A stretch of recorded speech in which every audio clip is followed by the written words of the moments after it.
Ay, anak niyo yan? Bigyan namin siya pambaon.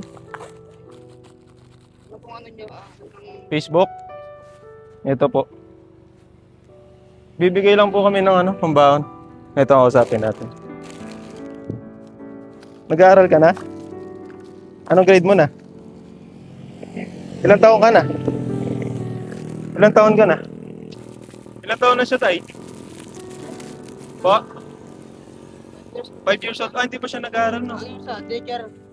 Ah, daycare. Okay. Ito, kumuha ka na dito. So, bigyan ko na lang siya, tay. Para meron siyang ano, pambaon. Nasaan siya? Nagtatago siya.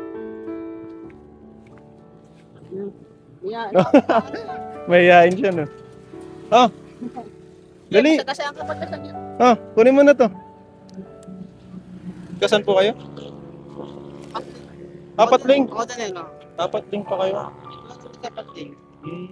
Ito yung ano ko, kubo ko. Ito, dapat mo yung tanim ng mga talong.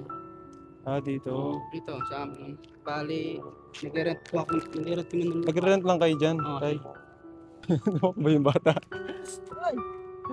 Ang baka ka doon. Natakot siguro. Hindi, tay, bigyan mo na lang sa kanya to. Ayan. Ito mamaya. Oo. Bigyan mo na lang dyan, tay. Thank you, sir. Oh.